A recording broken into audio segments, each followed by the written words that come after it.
Hey, what's going on, guys? Welcome back to the gym. It is your guy, Boulanger. Up next, checking in with the Ravens. Let's talk.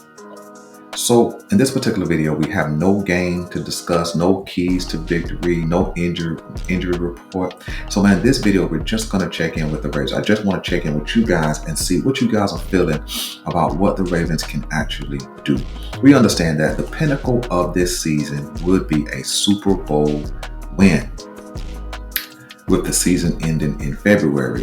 The question I'm tossing to you guys, do you guys see us really making a late season push, really bringing everything together in 15, 16, 17, and 18 as it pertains to the weeks left, and getting hot as we head into the playoffs and making a Super Bowl run? Do you guys think we can do that? Well, you guys have heard me talk about the potential for the Baltimore Ravens to make the Super Bowl over the last month or so. And I haven't really been high on the Baltimore Ravens and if they really could, if they're really going to get everything together from coaching to execution to discipline to consistency, offense and defensive balance, will they really get it together and make a late season playoff Super Bowl run? I still don't know, right? Do we have potential? Yes, everything is potential, right? There's potential for any and everything to happen. And there's potential for any and everything not to happen. Let's talk about the potential for the Baltimore Ravens to make the Super Bowl really quickly. So what has to happen? I think that the Baltimore Ravens must go no less than 3-1 down the stretch. Okay? That would end us up with a record of 11-6. That would guarantee us a playoff spot. That's number one.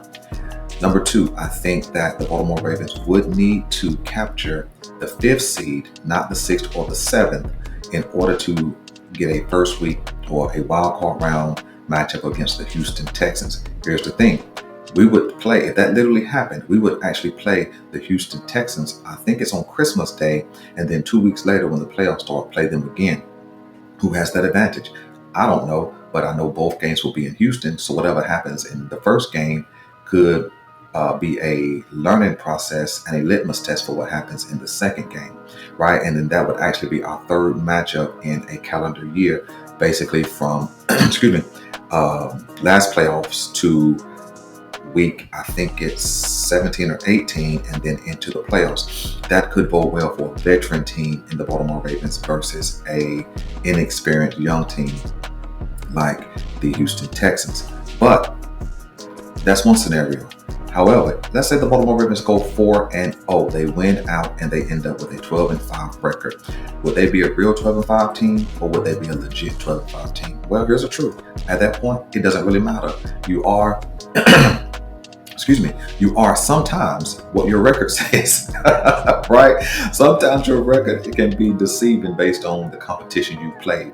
But the Baltimore Ravens have played a big time schedule this year. I mean, we have on our schedule, Kansas City is going to be their division winner. The Buffalo Bills are their division winner. We will play Houston in a couple of weeks, 3 weeks, I believe. That's going to be that division winner. We've played the Los Angeles Chargers. They're going to be second or third in their division. They're a playoff team right now. In fact, they're ahead of us. We played the Denver Broncos, who looks like they're going to make the playoffs.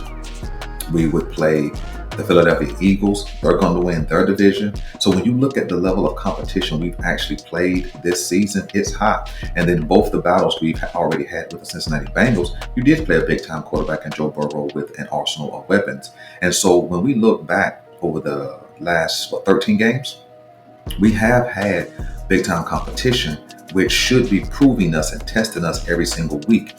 And the thing that I saw in the Eagles game, although we lost, was a reduced amount of penalties. We had been hitting 9 to 12 penalties per game on average over the last 10 games prior to Sunday's game against the Eagles. And in that game, I think we only had 4 or 5, which is a much improved statistic.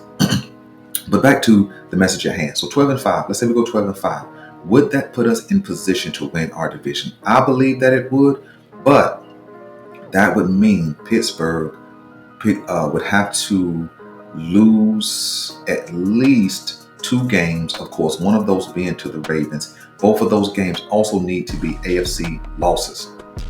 And so Will Pittsburgh lose 2 games? I don't know, because Pittsburgh is doing this thing right now where they seem to just win no matter what the situation is. You saw last week where they get into a shootout with the Bengals and they still are able to pull that win out.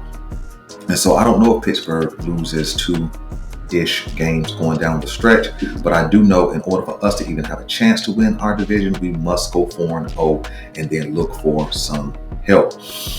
So let's say hypothetically the Baltimore Ravens do go 12-5, we get the 3rd seed, because I think we definitely would leap over Houston. We don't catch Buffalo, and we definitely don't catch the Chiefs. So let's slot in at the 3rd seed. So as of right now, if we got the 3rd seed, we probably would be facing either the Chargers or the Denver Broncos, because I believe that the Pittsburgh Steelers would end up with that 5th seed for sure. And so we've already played the Chargers and we already have played the Broncos. We will play them at home, advantage us, because we've already, we went to LA and beat the Chargers in LA, and of course we destroyed the Denver Broncos for the most part, and so that's advantage us. Then that would turn around and put us in a matchup against the Buffalo Bills in the 2nd round, or the Chiefs, unless they sustain that number 1 seed through the end of the season. And so that means then we go on the road, which is when the real competition begins. So that's the question, right? What's the better path for us? The 5th seed, getting Houston in the 1st round on the road throughout, or getting the 3rd seed and getting the Chargers or the Broncos? Well, certainly getting the 3rd seed, getting that 1st week at home is the advantage. But now I think that our game plan from even right now in the bye week through the end of the season is to make sure we adopt a steady dose of Derrick Henry, complemented by Lamar Jackson, complemented by Justice Hill. I think that has to be the metric that we use going down the stretch. The pass game is fine, right? I think that if we get back to an effective run game, the play action is more effective at that point, and then we can go back to hitting that intermediate to deep pass game like we were earlier in the season. But here's the thing. We play on the East Coast, of course, and we know that the weather gets bad December into January. So it's going to do us well to be playing in those cold weather situations now, right? We're going to New York. I think we get Pittsburgh in Baltimore. We get Houston in Houston, and we get Cleveland at home, right? And so all of those are going to be conditions other than the Houston game that will put us in position to experience that cold weather, maybe even some snow, and really test out the back that we brought in, Derrick Henry, and how he can stabilize the offense and kind of lead the offense at that point. Because if it's snow on the ground, you're going to need a solid running game. If it's raining, you're going to need a solid running game. And so I think that this is an opportunity to last 4 games because of the weather conditions that we're going to be in. I think this is a prime opportunity to make sure we have everything buttoned up on that side of the ball as it pertains to the run game. I think this is also a time where we need to make sure that we can implement Isaiah Likely even more. As the weather gets bad, right, you're going to need easy throws. And we know that Lamar Jackson likes the middle of the field. Well, who occupies the middle of the field? A slot receiver, or Isaiah Likely, or a Mark Andrews, who has come alive over the last 7 to 8 games. And so I think making sure that we reintroduce Isaiah Likely to this offense is going to be vital as well.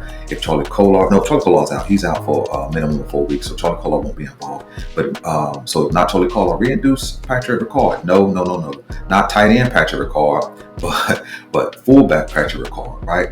We saw this season evidence that when Patrick Ricard was in the game and he was being a blocking fullback and they were going downhill, it was super effective. Nobody, right, when it gets cold and it's frosty outside, nobody wants Patrick Ricard slamming into them, right? They're going to be trying to sidestep that big fullback. They're going to be trying to jump out of the way, all those kind of things, and that will allow Derrick Henry to run off of his backside and make big plays, and even Lamar Jackson as well. I think we will see a resurgence in the Lamar Jackson run game. I expect, now you're going to think I'm crazy when I say this, but I expect Lamar Jackson to total 275 up to 300 yards over the last 4 weeks. I do, because I believe that he's heard the noise. He's seen the game tape where there was some run opportunities that he may not have taken, and we don't know why he didn't take them. I think that he may have been dealing with some type of injury, to his lower body, where maybe he was trying to protect it. Maybe he thought that if he took off running, he wouldn't be able to escape the people in pursuit. But I think that having this rest week, being energized, I think that will be a part of the game added to the Baltimore Ravens offense. And so I expect us to look better offensively as we go down the stretch. Now, to close out, we must beat the teams we're better than. That's number one. We must go and beat the Giants. We must put them away. Don't play with them, because they have a young wide receiver who has the ability to take over a game in Malik Neighbors. He's just that kind of good. They have a running back who performed very well a couple of weeks ago in Tracy.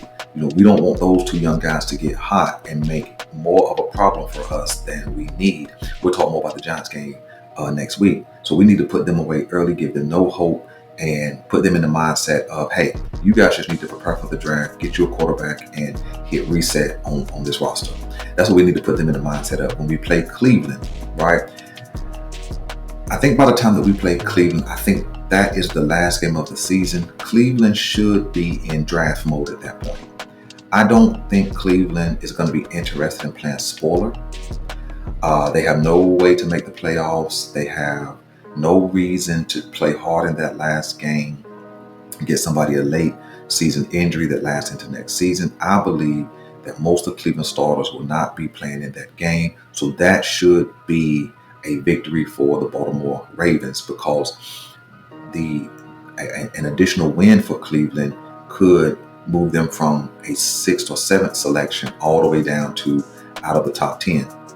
That's a difference in talent. So I don't think Cleveland will be up for that task in the final game of the season. So that's 2 wins. I'm projecting it should be fairly easy. And I know these are men fighting against other men on the field, so nothing's easy like that. But I'm saying, as far as we bring our A game, I don't think we're going to get A-level games from those teams. And then you got the Pittsburgh Steelers, who will be in a fight for the division. They will be in the fight for a high playoff seed. And so I think you're going to get their best shot. So we have to take advantage of that game being in Baltimore. We have to take advantage of what we know about them. And we should beat the Pittsburgh Steelers. And then you have the Houston Texans. Houston, by that time, well, it's a Christmas Day game. It's a Christmas Day game, so they're definitely going to play. They're not going to sit anybody out. And so I think we have to take advantage of what Houston brings to the table, or what they don't bring to the table, and that's in that interior defensive line. They have not been good in that middle against the run, so that sounds like a power eye game to me, a Derrick Henry, Patrick McCall, Lamar Jackson right up the middle type game, and you make them adjust. And so I think that matchup is favorable for the Baltimore Ravens offensively, and then we'll see what we do defensively. And so I think that the Baltimore Ravens have the great potential to, at no worst, go 3-1, but I believe that there is potential to go 4-0. 4-0 gets us the 3rd seed likely. 3-1 gets us the 5th seed. So listen, you guys let me know what you want me to know, man. Stay tuned, man. I got some draft videos coming up for you guys. I have some MVP conversation coming up for you guys. And then I got some other content, man, that I'm just planning to just talk about, since I really won't begin to talk about the Giants until probably next Thursday. So listen, I'm your guy, Boulanger. This is the GM, and I'm out.